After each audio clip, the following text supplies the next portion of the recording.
Very good evening to all of you. स्वागत है आप सभी का इस लक्ष्मीकांत सीरीज में। जैसा कि आप सभी को पता है कि मंडे टू सैटरडे में आप सभी के समक्ष उपस्थित होता हूं और इसमें एम लक्ष्मीकांत के उन महत्वपूर्ण टॉपिक पर चर्चा होती है जो आपके एग्जाम के लिए रेलेवेंट है। मेरे भाइयों, ये थ्योरी सीरीज आपके लिए बहुत ही इम्पोर्टेंट है। अगर आप प्री देना चाहते हैं तो 2 सेशन पॉलिटी के आप अटेंड करिए। मेरा दावा है कि आप पॉलिटी के सवालों में 99% प्लस एक्यूरेसी लेके आएंगे। कुछ लोग सोच रहे होंगे 99% प्लस मतलब 100 हो गया हो। लगभग ठीक है। ज़्यादातर सवाल पॉलिटी के सही हो जाते हैं अगर आप कॉन्सेप्चुअल स्टडी करते हैं तो। एक ये शाम को 8 बजे जो सेशन चलता है एम लक्ष्मीकांत का थ्योरी सेशन, और दूसरा सुबह 7 बजे मेरा आता है 20 मिनट्स हो। ये दोनों फ्री क्लासेस यूट्यूब पर मेरी होती हैं इंडियन पॉलिटी से रिलेटेड। अगर इसकी सारी क्लासेस आप देख लेते हैं तो मेरा दावा है गजब की अंडरस्टैंडिंग डेवलप होगी। कैसे देख पाएंगे? प्लेलिस्ट सेक्शन में जाइए, पुरानी क्लासेस देखिए, और बाकी प्रत्येक दिन ये क्लास अपलोड होती है। शाम को 8 बजे अपलोड होती है ये आपकी थ्योरी क्लास जो कि लक्ष्मीकांत सीरीज से रिलेटेड है, और सुबह 7 बजे अपलोड होती है आपकी 20 मिनट्स शो, जिसमें मैं 4 सवालों के साथ आपको 40 बातें बताता हूँ। ठीक है, तो चलिए आज का जो आपका टॉपिक है वो है सुप्रीम कोर्ट। ठीक है, इससे पहले हम लोग संसद पढ़ रहे थे। संसद से रिलेटेड जो भी इंपॉर्टेंट पॉइंट्स थे वो सारे के सारे इंपॉर्टेंट पॉइंट्स मैंने आपको बता दिए थे।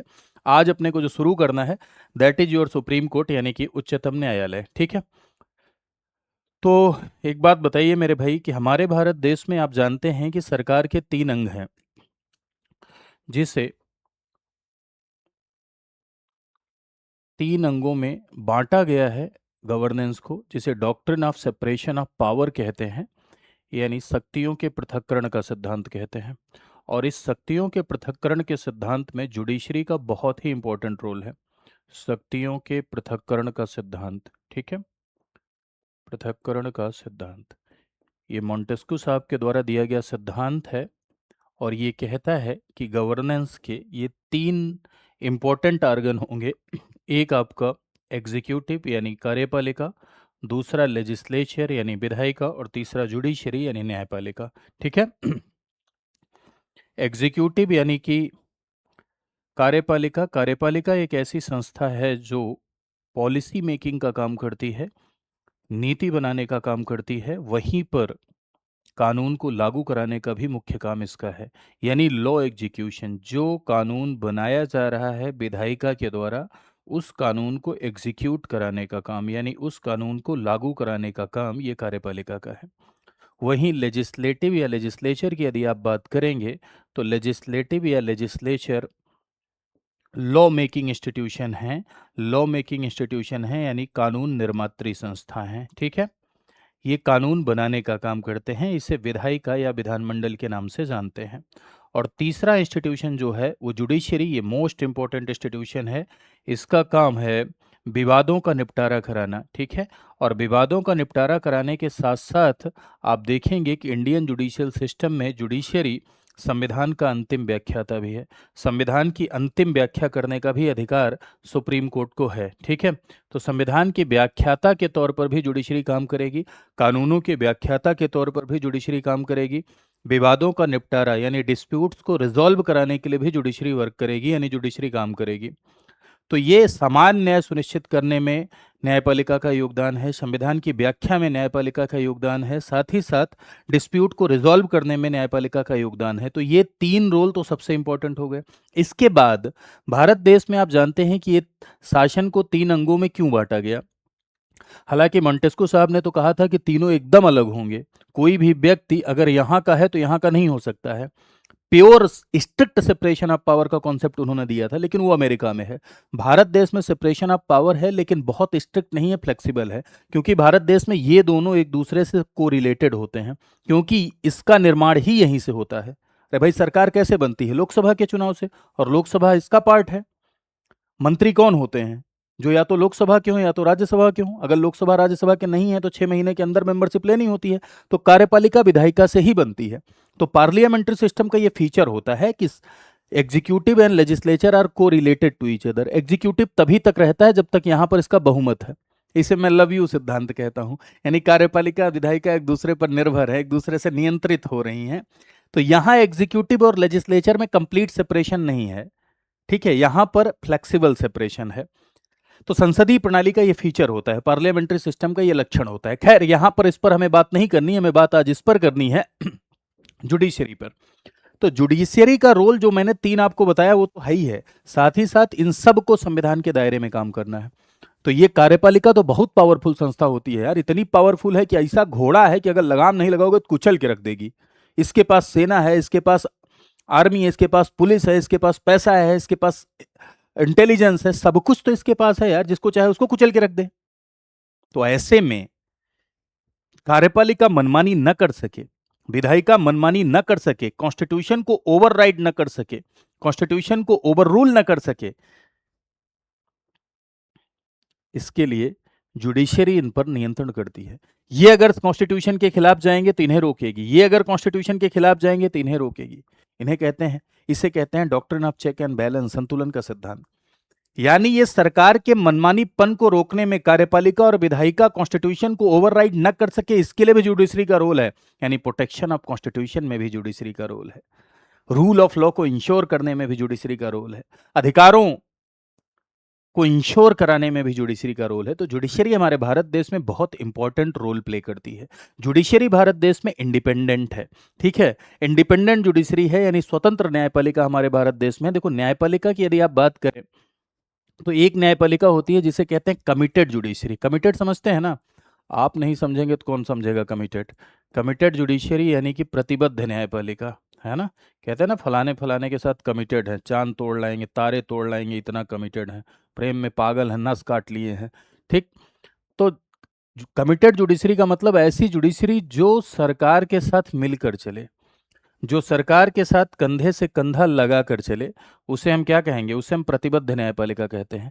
ये न्यायपालिका भारत देश में संभव नहीं है, कमिटेड जुडिशरी भारत देश में पॉसिबल नहीं है, क्योंकि अगर सरकार के साथ मिलके चलेंगे तो सरकार के मनमानी को कैसे रोकेंगे। तो दूसरा है इंडिपेंडेंट जुडिशरी। तो न्यायपालिका को इंडिपेंडेंट इसीलिए बनाया गया है भारत देश में। भारत देश में इंडिपेंडेंट जुडिशरी का कॉन्सेप्ट यानी स्वतंत्र न्यायपालिका का कॉन्सेप्ट इसीलिए है क्योंकि ये बायस्ड न हो, क्योंकि स्वतंत्र रहेगी तो ट्रांसपेरेंट रहेगी, स्वतंत्र रहेगी तो किसी का कोई दबाव नहीं होगा, किसी का कोई प्रेशर नहीं होगा। तो भारत देश में स्वतंत्र न्यायपालिका का प्रावधान है। जुडिशरी क्या है, इंडिपेंडेंट है, यानी स्वतंत्र है। दूसरी बात, ये स्वतंत्र न्यायपालिका के साथ साथ हमारे भारत देश में इंटीग्रेटेड जुडिशियल सिस्टम है। इंटीग्रेटेड जुडिशियल सिस्टम जिसे आप कहते हैं एकीकृत न्यायपालिका। एकीकृत न्यायपालिका का ये जो कॉन्सेप्ट है ये भारत देश में गवर्नमेंट ऑफ इंडिया एक्ट 1935 से इंस्पायर है। लेकिन इंटीग्रेटेड जुडिशियल सिस्टम कहते किसे हैं, तो सबसे ऊपर आप देखेंगे अपेक्स कोर्ट यानी सुप्रीम कोर्ट। सुप्रीम कोर्ट सबसे ऊपर, अपेक्स कोर्ट सर्वोच्च अपीलीय न्यायालय है। सर्वोच्च अपीलीय न्यायालय का मतलब होता है अपील सुनने का अंतिम न्यायालय। अपील का मतलब समझते हैं, लोअर कोर्ट के जजमेंट के खिलाफ जब आप हायर कोर्ट जाते हैं तो उसे अपील कहते हैं, है ना। निचली अदालतों के फैसलों के खिलाफ जब आप ऊपरी अदालत में जाते हैं तो दैट इज कॉल्ड अपील।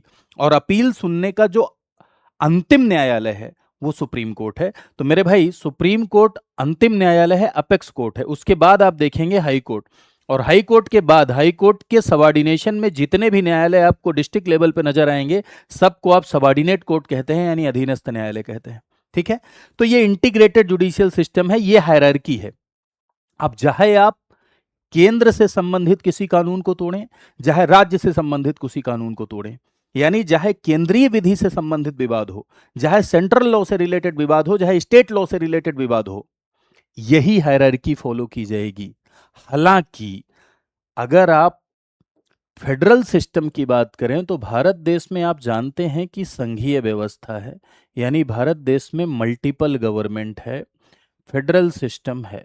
और फेडरल सिस्टम का लक्षण ये होता है मेरे प्यारे भाइयों, फेडरल सिस्टम का फीचर ये होता है, फेडरल सिस्टम का लक्षण ये होता है कि यहाँ दोहरी न्यायपालिका होती है। फेडरल सिस्टम में दोहरी न्यायपालिका होती है। दोहरी न्यायपालिका का क्या मतलब है, दोहरी न्यायपालिका का मतलब ये है कि फेडरल लॉज के लिए, यानी केंद्र द्वारा बनाए गए कानूनों के लिए अलग हायरार्की, यानी केंद्र द्वारा बनाए गए कानूनों के लिए सेंट्रल लेवल पे अलग न्यायालय, स्टेट लेवल पे अलग न्यायालय, ठीक है। और राज्य के लिए, राज्य के कानूनों के लिए स्टेट लेवल पे अलग न्यायालय, यानी केंद्रीय विधियों के लिए अलग कोर्ट की हायरार्की और राज्य विधियों के लिए अलग कोर्ट की हायरार्की। दिस इज कॉल्ड दोहरी न्यायिक व्यवस्था।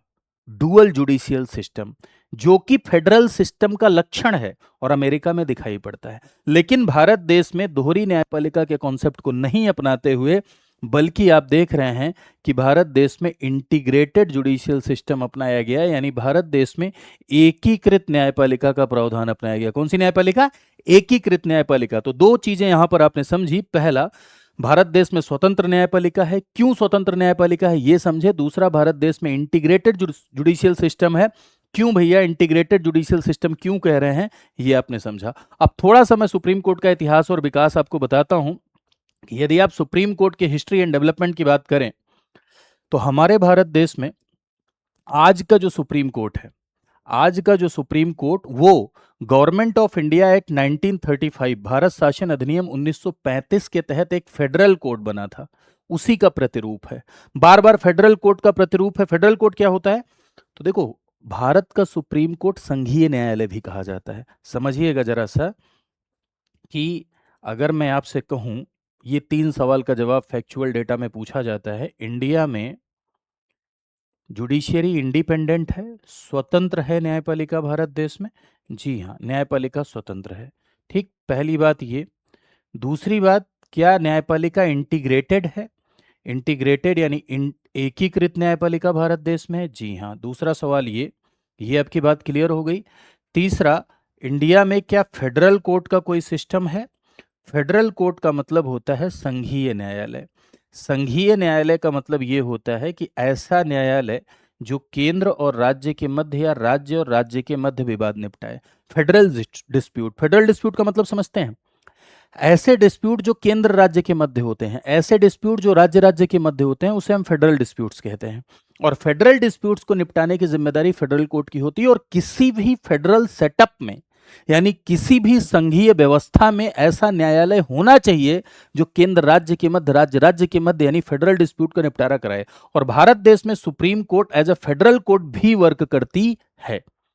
और फेडरल कोर्ट का जो कॉन्सेप्ट आया, वो गवर्नमेंट ऑफ इंडिया एक्ट 1935 के तहत आया। तो भारत का आज का जो सुप्रीम कोर्ट है, उसी फेडरल कोर्ट का प्रतिरूप है। ठीक है, उसी का अपडेटेड वर्जन है। ठीक, लेकिन यहां एक कंफ्यूजन की बात होती है। इसमें आप लोग कंफ्यूज मत होइएगा, समझिए जरा सा। थोड़ा सा इतिहास देखें तो भारत देश में पहली बार ये जो सुप्रीम कोर्ट नाम है, ठीक है, ये कब आया? तो समझिए जरा सा। अंग्रेजों के द्वारा ईस्ट इंडिया कंपनी को रेगुलेट करने के लिए जो पहला कानून बनाया गया, उसका नाम है रेगुलेटिंग एक्ट 1773। रेगुलेटिंग एक्ट 1773 ये ईस्ट इंडिया कंपनी को कंट्रोल करने के लिए बनाया गया पहला लॉ था। ठीक है, और इसी कानून के द्वारा, रेगुलेटिंग एक्ट 1773 के द्वारा 1774 में, 1774 में कहाँ पर? कलकत्ता में एक सुप्रीम कोर्ट की स्थापना की गई थी। और कलकत्ता में एक सुप्रीम कोर्ट की स्थापना की गई जिसमें मेरे भाई 4 जज थे। 4 जज थे, और जो चीफ जस्टिस थे यानी मुख्य न्यायाधीश थे, उनका नाम फैक्चुअल डेटा में अक्सर पूछा जाता है, जिनका नाम था एलिजा इम्पे। क्या नाम था? Elijah Impey. लेकिन 1774 में ये जो सुप्रीम कोर्ट बना, ये नाम का सुप्रीम कोर्ट था। 1774 में ये जो सुप्रीम कोर्ट बन रहा है, ये सिर्फ नाम का सुप्रीम कोर्ट है, क्योंकि इसके खिलाफ भी इंग्लैंड के प्रिवी काउंसिल में अपील कर सकते थे। इसके खिलाफ भी। अरे भाई, सुप्रीम कोर्ट का मतलब होता है सुप्रीम, जिसके खिलाफ कहीं और अपील न कर सके। ऐसा न्यायालय जिसके खिलाफ कहीं और अपील न कर सके, किसी और न्यायालय में अपील न कर सके, उसे सुप्रीम कहते हैं।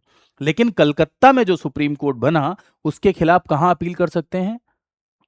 इंग्लैंड की प्रिवी काउंसिल में आप अपील कर सकते हैं। तो ये सिर्फ नाम का ही सुप्रीम कोर्ट था, बस। एक्चुअल में ये सुप्रीम कोर्ट नहीं था। तो आज का सुप्रीम कोर्ट क्या इस सुप्रीम कोर्ट का कॉपी है? क्या इस सुप्रीम कोर्ट का अपडेटेड वर्जन है? नहीं। आज का सुप्रीम, बात तो बिल्कुल एकदम गठिया के रख लीजिएगा कि आज का सुप्रीम कोर्ट 1974 में बने कलकत्ता के सुप्रीम कोर्ट का प्रतिरूप बिल्कुल भी नहीं है। तो सवाल उठता है कि आज का सुप्रीम कोर्ट किसका प्रतिरूप है भाई? तो गवर्नमेंट ऑफ इंडिया एक्ट 1935 के तहत, भारत शासन अधिनियम 1935 के तहत, गवर्नमेंट ऑफ इंडिया एक्ट 1935 के तहत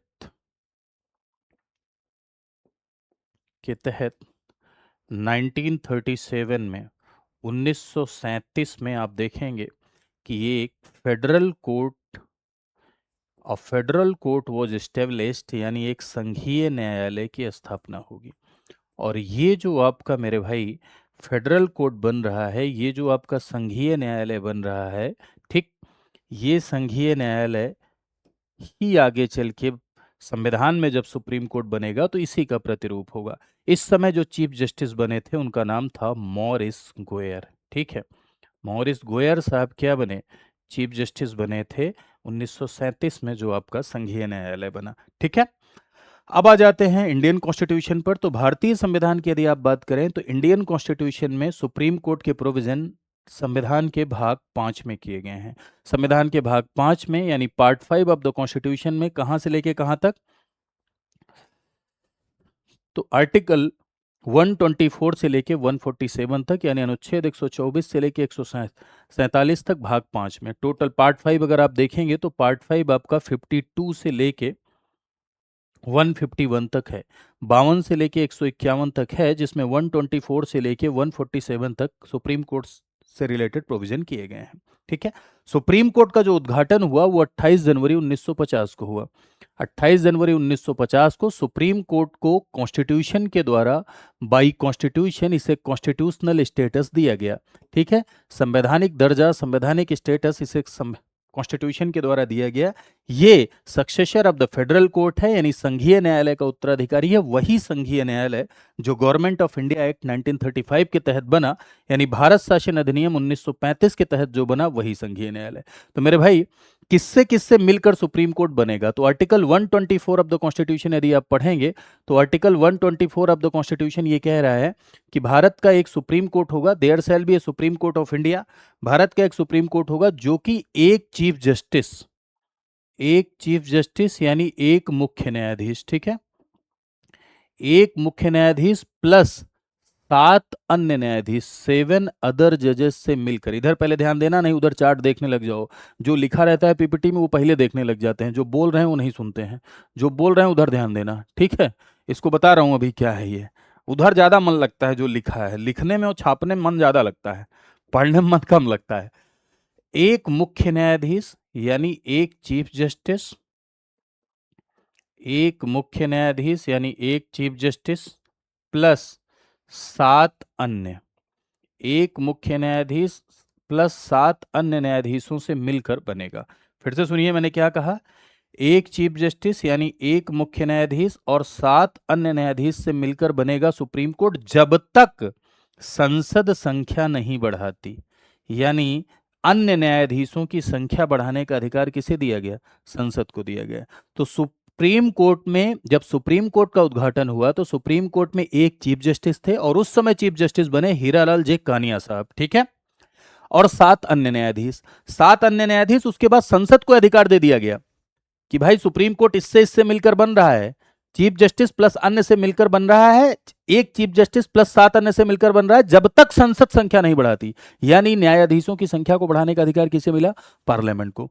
तो सुप्रीम कोर्ट में न्यायाधीशों की संख्या बढ़ाने का अधिकार संसद को है, संसद कानून बनाकर ऐसा करती है। लेकिन उसी की विपरीत अगर आप हाईकोर्ट की बात करें तो कंफ्यूज मत होइएगा, हाईकोर्ट में जजेस की संख्या बढ़ाने का अधिकार प्रेसिडेंट का है, हाईकोर्ट में जजेस की संख्या बढ़ाने का अधिकार राष्ट्रपति का है, वहीं सुप्रीम कोर्ट में जजेस की संख्या बढ़ाने का अधिकार पार्लियामेंट का है, यानी संसद का है। तो जो ये स्ट्रेंथ है संसद निर्धारित करती है, संख्या का निर्धारण संसद करता है। तो एक मुख्य न्यायाधीश, तो आज भी एक ही चीफ जस्टिस है, आज भी एक चीफ जस्टिस है आपका, ठीक है, और 33 ये जो 7 अन्य हैं, इसको धीरे धीरे जजेस की संख्या बढ़ बढ़ के अभी कितनी हो गई है, 33। तो अभी राइट नाउ अगर आप देखेंगे तो अभी इस समय सुप्रीम कोर्ट का जो स्ट्रक्चर है वो है एक चीफ जस्टिस प्लस 33 अन्य, ठीक है।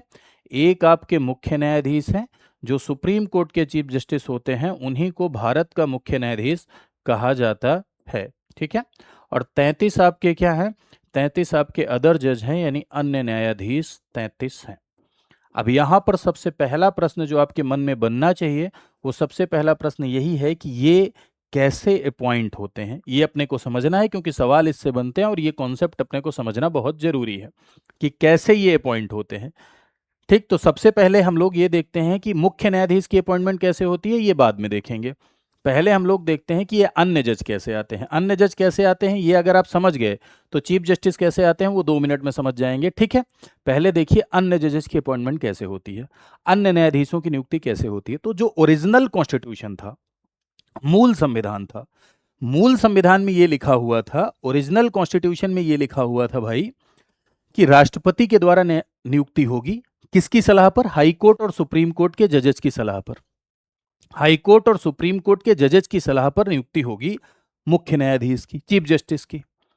और बाकी अन्य न्यायाधीश की नियुक्ति चीफ जस्टिस और हाई कोर्ट और सुप्रीम कोर्ट के जजेस की सलाह पर। इससे नहीं समझ में आ रहा है तो देखो मैं इधर आपको बता दे रहा हूं, ध्यान से सुनिए। ओरिजिनल कॉन्स्टिट्यूशन ये कह रहा था कि राष्ट्रपति नियुक्त करेंगे किसकी सलाह पर? हाई कोर्ट और सुप्रीम कोर्ट के जजेस की सलाह पर। किसको नियुक्त करेंगे? इनको। और अदर जज के मामले में चीफ जस्टिस की भी सलाह ली जाएगी। कुल मिला के सुप्रीम कोर्ट के जजेस की नियुक्ति हाई कोर्ट और सुप्रीम कोर्ट के जजेस की सलाह पर होगी, हाई कोर्ट और सुप्रीम कोर्ट के जजेस के कंसल्टेशन पर होगी, ठीक है। लेकिन अदर जजेज में चीफ जस्टिस की भी परामर्श लिया जाएगा। इनके मामले में हाई कोर्ट सुप्रीम कोर्ट के जज, और इनके मामले में सुप्रीम कोर्ट और हाई कोर्ट के जज plus chief justice of India, Bharat के मुख्य न्यायाधीश का परामर्श लिया जाएगा। ये स्टार्टिंग फेज है मूल संविधान में, यानी ओरिजिनल कॉन्स्टिट्यूशन में जो बात लिखी हुई थी, मूल संविधान में जो बात लिखी हुई थी वो है, ठीक है।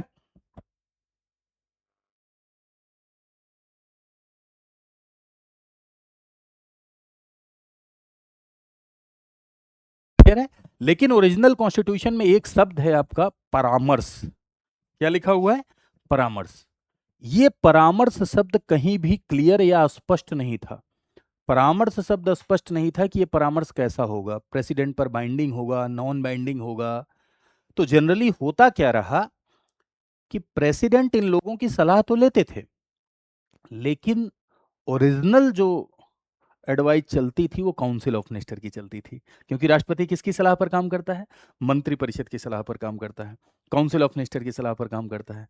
और मंत्रिपरिषद का प्रमुख कौन है? प्रधानमंत्री, ताऊ। तो जिसे प्रधानमंत्री चाहते थे वही क्या बनता था?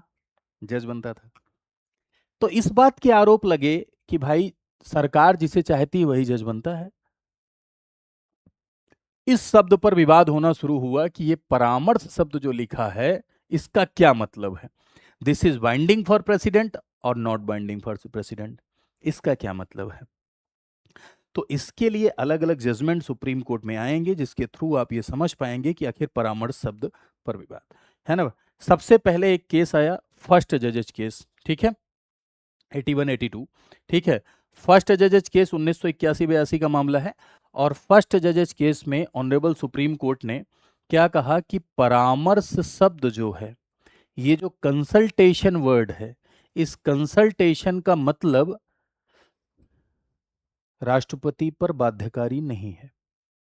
इसका मतलब कंसल्टेशन इज नॉट बाइंडिंग, यानी कंसल्टेशन राष्ट्र जो कंसल्टेशन चीफ जस्टिस की और हाई कोर्ट और सुप्रीम कोर्ट के जजेस की मिल रही है, न्यायाधीशों की सलाह पर नियुक्त कर रहे हैं ना राष्ट्रपति, तो ये परामर्श राष्ट्रपति के ऊपर बाध्यकारी नहीं है, यानी consultation is not binding for the president. तो इससे क्या निकलकर सामने आया? फर्स्ट जजेज केस में यह निकलकर सामने आ गया कि भाई जिसको सरकार चाहेगी वही जज बनेगा, यानी निर्णायक भूमिका किसके पास हो गई? निर्णायक भूमिका हो गई सरकार के पास। फर्स्ट जजेज केस से यह क्लियर हुआ कि सरकार जिसे चाहेगी वही बनेगा, क्योंकि जाहिर सी बात है परामर्श जब बाध्यकारी नहीं है, तो परामर्श जब जजेज का परामर्श राष्ट्रपति पर नहीं बाध्यकारी है तो राष्ट्रपति किसके परामर्श से काम करेगा फिर? काउंसिल ऑफ मिनिस्टर, मंत्रिपरिषद। लेकिन सुप्रीम कोर्ट अपने जजमेंट को सेकंड जजेज केस में बदलेगा। सुप्रीम कोर्ट सेकंड जजेज केस में ये बोलेगा कि परामर्श का मतलब सहमति है, यानी कंकरेंस है। कंकरेंस है यानी दोनों तरफ से सहमति होनी चाहिए, है ना। दोनों तरफ से सहमति होनी चाहिए, अगर दोनों तरफ से सहमति नहीं है तो नहीं चलेगा। और यहीं से, हालांकि बाध्यकारी पूरी तरीके से कहना ठीक नहीं है, कंकरेंस वर्ड का इस्तेमाल करना ठीक है, लेकिन जब तक कंकरेंस नहीं होगा तब तक नियुक्ति नहीं हो पाएगी, तो एक तरीके से राष्ट्रपति के लिए बाइंडिंग ही हो गया। तो सेकंड जजेस केस की अगर आप भावना समझेंगे तो सेकंड जजेस केस में ऑनरेबल सुप्रीम कोर्ट ने यह स्पष्ट किया कि प्रेसिडेंट नियुक्त करेंगे, किसकी सलाह पर? अन्य न्यायाधीशों की नियुक्ति चीफ जस्टिस ऑफ इंडिया यानी भारत के मुख्य न्यायाधीश की सलाह पर। लेकिन भारत का मुख्य न्यायाधीश का सिंगल कंसल्टेशन नहीं चलेगा। भारत के मुख्य न्यायाधीश दो सीनियर से, दो वरिष्ठ से सलाह लेकर परामर्श देंगे। सेकंड जजेस केस में ये बात स्पष्ट हुई कि सुप्रीम कोर्ट के अदर जज की नियुक्ति प्रेसिडेंट भारत के मुख्य न्यायाधीश की सलाह पर करेगा, चीफ जस्टिस ऑफ इंडिया के परामर्श पर करेगा। और चीफ जस्टिस ऑफ इंडिया का अकेला परामर्श नहीं चलेगा। चीफ जस्टिस ऑफ इंडिया दो सीनियर से एडवाइस लेकर यानी दो सीनियर से सलाह लेकर चीफ जस्टिस ऑफ इंडिया राष्ट्रपति को परामर्श देंगे। ठीक है। और इन दोनों में कंकरेंस सहमति बनना जरूरी है। सहमति बनना जरूरी है, उसी से ये बाइंडिंग शब्द का इस्तेमाल किया जाता है। पूरी तरीके से टेक्निकली तो नहीं करना चाहिए, लेकिन हाँ, दोनों तरफ से सहमति बनना जरूरी है, तो जाहिर सी बात है कि राष्ट्रपति के लिए बाध्यकारी ही हो गया है। वही बात यहां पर लिखी है कि उच्चतम न्यायालय का मुख्य न्यायाधीश दो वरिष्ठतम न्यायाधीशों के परामर्श से करेगा। The chief justice of India, chief justice of supreme court will consult the two senior most जजेज यानी टू सीनियर मोस्ट जजेस से कंसल्ट करके और राष्ट्रपति को क्या देंगे? कंसल्टेशन देंगे, यानी राष्ट्रपति को अपना परामर्श देंगे। फर्स्ट जजेस केस के जजमेंट को ऑनरेबल सुप्रीम कोर्ट ने बदल दिया। सुप्रीम कोर्ट एक ऐसा न्यायालय है जो अपने स्वयं के जजमेंट को मानने के लिए बाध्य नहीं है। भारत देश में सुप्रीम कोर्ट के जजमेंट को मानने के लिए कोई बाउंड नहीं है, तो वो स्वयं सुप्रीम कोर्ट है। सुप्रीम कोर्ट के पास पावर है कि वो अपने स्वयं के जजमेंट को रिव्यू कर सकता है, अपने स्वयं के जजमेंट को चेंज कर सकता है। तो फर्स्ट जजेस केस में जो भूमिका सरकार के पास थी, यानी सरकार का पलड़ा भारी था, सरकार पावरफुल थी नियुक्ति के मामले में, सेकंड जजेस केस में सरकार का रोल समाप्त हो गया, गवर्नमेंट का रोल समाप्त हो गया, अब जुडिशरी का रोल बढ़ गया। यहीं से कॉलेजियम का विकास शुरू होगा, यहीं से कॉलेजियम का डेवलपमेंट शुरू होगा। अब आते हैं थर्ड जजेस केस। थर्ड जजेस केस मेरे भाई आएगा तृतीय न्यायाधीश मामला। तृतीय न्यायाधीश मामले में ही डेवलपमेंट ऑफ कॉलेजियम कंप्लीट हो जाएगा। तृतीय न्यायाधीश मामले में यह कहा जाएगा कि भाई सुप्रीम कोर्ट के अन्य न्यायाधीश की नियुक्ति president chief justice of India यानी भारत के मुख्य न्यायाधीश के परामर्श पर करेंगे। लेकिन चीफ जस्टिस ऑफ इंडिया अभी तक दो लोगों से सलाह लेकर करते थे, यहां ये कह दिया गया कि चार सीनियर जजेज ऑफ द सुप्रीम कोर्ट यानी सुप्रीम कोर्ट के चार वरिष्ठ न्यायाधीश से एडवाइस लेकर, फिर से सुनिए, सुप्रीम कोर्ट के चार वरिष्ठ न्यायाधीश से सलाह लेकर ये प्रेसिडेंट को क्या देंगे? प्रेसिडेंट को कंसल्टेशन, प्रेसिडेंट को परामर्श देंगे।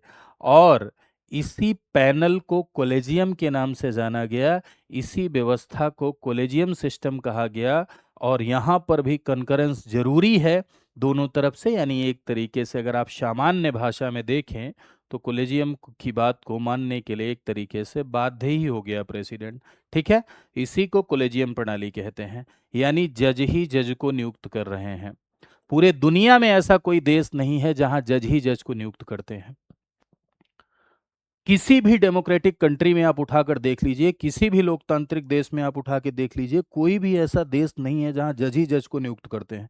लेकिन भारत देश में सुप्रीम कोर्ट ने अपने ही जजमेंट से ये परंपरा कायम कर ली, अपने ही जजमेंट से व्यवस्था कायम कर ली कि यहां जज ही जज को क्या कर रहे हैं?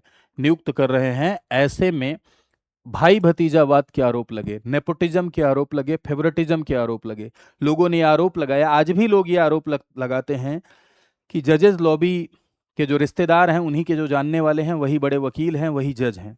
जज ही जज को बना रहा है, तो ऐसे में कुछ खास 20-30 परिवार इस देश में हैं, वही परिवार पूरी की पूरी जुडिशरी पर राज करते हैं। आज भी इस बात के आरोप लगते हैं। तो नेपोटिज्म और फेवरेटिज्म के आरोप इस कॉलेजियम सिस्टम पर लगे। कॉलेजियम सिस्टम का सबसे बड़ा डिमेरिट यही निकलकर सामने आया, भाई भतीजावाद। ठीक है, हाँ, प्रिय प्रियतमवाद, अपने लोगों को क्या करना? नियुक्त करना।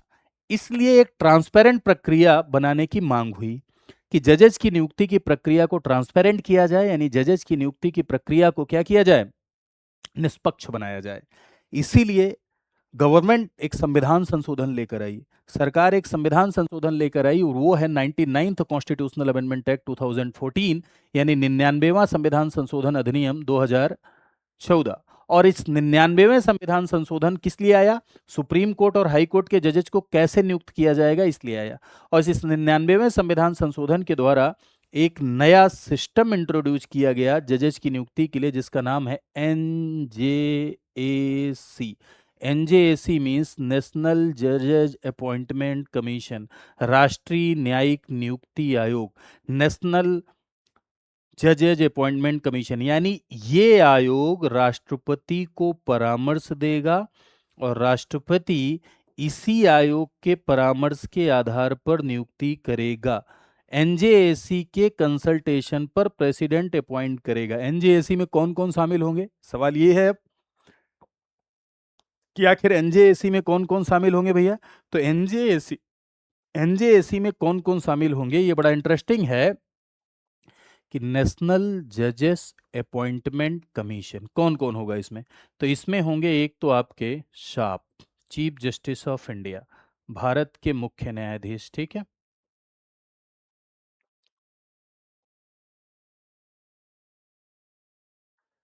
भारत के मुख्य न्यायाधीश, चीफ जस्टिस ऑफ इंडिया।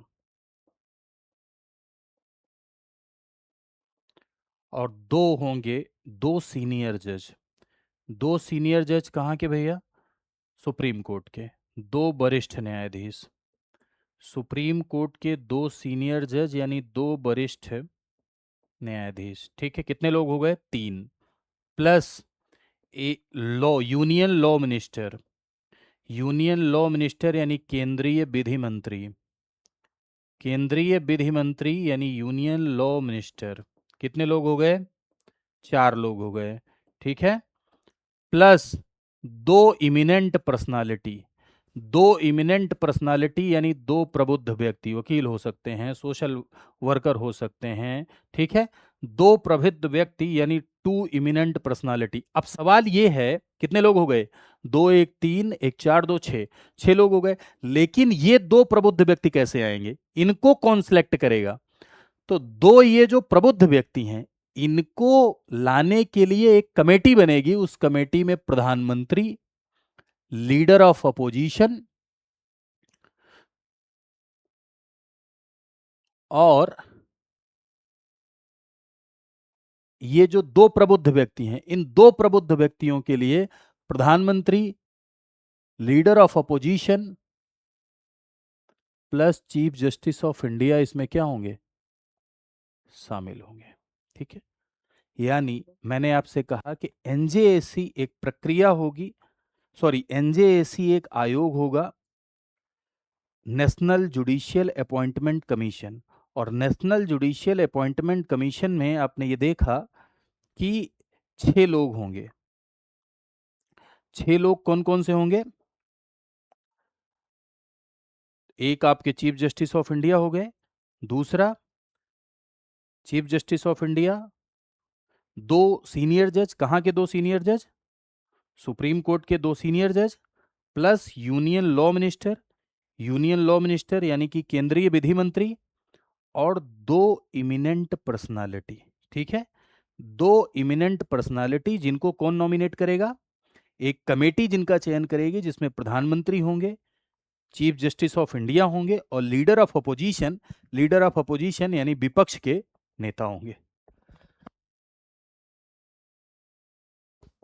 माफ कीजिएगा। तो ये है, लेकिन ये जो 99वें संविधान संशोधन के द्वारा 124 में संशोधन करके जो ये प्रक्रिया लाई गई हाई कोर्ट और सुप्रीम कोर्ट के जजेस की नियुक्ति के लिए, इस पूरे के पूरे संविधान संशोधन को फोर्थ जजेस केस में ऑनरेबल सुप्रीम कोर्ट ने असंवैधानिक करार दिया। आप जानते हैं कि भारत का सुप्रीम कोर्ट विश्व के ताकतवर सुप्रीम कोर्ट्स में एक है, क्योंकि भारत के सुप्रीम कोर्ट के पास एक पावर है जुडिशियल रिव्यू की। यानी वो इस बात को रिव्यू कर सकता है कि कोई भी कानून या कोई भी आदेश संविधान के पक्ष में है या नहीं, और अगर नहीं है तो उसे शून्य घोषित कर सकता है। अब सवाल उठता है कि क्या वो संविधान संशोधन अधिनियम को भी रिव्यू कर सकता है? तो मेरे भाई, संविधान संशोधन अधिनियम को सुप्रीम कोर्ट समीक्षा तब तक नहीं कर सकता जब तक वो मूल ढांचे का हनन न कर रहा हो। लेकिन 99वें संविधान संशोधन में तो गजब बोला सुप्रीम कोर्ट ने। सुप्रीम कोर्ट ने कहा कि 99th constitutional amendment act is violating the basic structure of the constitution. यानी 99वां संविधान संशोधन संविधान के मूल ढांचे का हनन कर रहा है। संविधान का मूल ढांचा, उन्होंने कहा, independence of the judiciary is the basic structure of the constitution. न्यायपालिका की स्वतंत्रता संविधान का मूल ढांचा है, और न्यायपालिका की स्वतंत्रता संविधान का मूल ढांचा है। और ये जो 99वां संविधान संशोधन है आपका, ये संविधान के मूल ढांचे का हनन कर रहा है, यानी basic structure of the constitution को वायलेट कर रहा है। ऐसे में ये संविधान के मूल ढांचे का अगर हनन कर रहा है, तो ऐसे में इसे असंवैधानिक डिक्लेयर कर दिया। और आप जानते हैं कि केशवानंद भारती केस में सुप्रीम कोर्ट ने कहा है कि संसद संविधान के किसी भी भाग में परिवर्तन कर सकती है, लेकिन मूल ढांचे के साथ छेड़छाड़ नहीं कर सकती, बेसिक स्ट्रक्चर के साथ कोई छेड़छाड़ नहीं कर सकती। और सुप्रीम कोर्ट ने 4 जजेस के इसमें कहा कि इंडिपेंडेंस ऑफ द जुडिशरी, यानी न्यायपालिका की स्वतंत्रता संविधान की मूल ढांचा है, और न्यायपालिका की स्वतंत्रता संविधान का मूल ढांचा, और यह संशोधन संविधान के मूल ढांचे का वायलेशन कर रहा है। और सुप्रीम कोर्ट ने इसे क्या करार दिया? सुप्रीम कोर्ट ने इसे असंवैधानिक करार दिया और कोलेजियम को रीस्टोर कर लिया। लो भैया, क्योंकि इसमें सुप्रीम कोर्ट ने इस बात का आरोप लगाया कि इस प्रक्रिया में कार्यपालिका का पक्ष भारी नजर आ रहा है। इस प्रक्रिया में एग्जीक्यूटिव का, सरकार का पक्ष भारी नजर आ रहा है। हालांकि सुप्रीम कोर्ट ने बहुत बार इस बात को टिप्पणी की है कि हाँ, कोलेजियम में दोष हैं, लेकिन एक ऐसी प्रक्रिया का निर्माण किया जाना चाहिए जो ट्रांसपेरेंट हो। और आज भी कंक्लूजन यही है कि एक ऐसी प्रक्रिया का निर्माण किया जाना चाहिए जो ट्रांसपेरेंट हो, निष्पक्ष हो, ठीक है, जिसपे ना तो जुडिशरी का पलड़ा भारी हो, ना तो एग्जीक्यूटिव का पलड़ा भारी हो, ना तो सरकार का, ना जुडिशरी का। क्योंकि जिसका पलड़ा भारी होगा वो अपने आदमी को नियुक्त करेगा, और इससे transparency of the judiciary effective होगी, और जो कि इक्वल जस्टिस, समान न्याय के लिए ठीक नहीं है। इसमें आरोप यही लगे कि भाई इसमें सरकार का पल्ला भारी है, और इसलिए इसे क्या कर दिया गया? समाप्त कर दिया गया, और समाप्त कर दिया गया, अनकॉन्स्टिट्यूशनल डिक्लेयर कर दिया गया, और कोलेजियम को रिस्टोर कर लिया गया।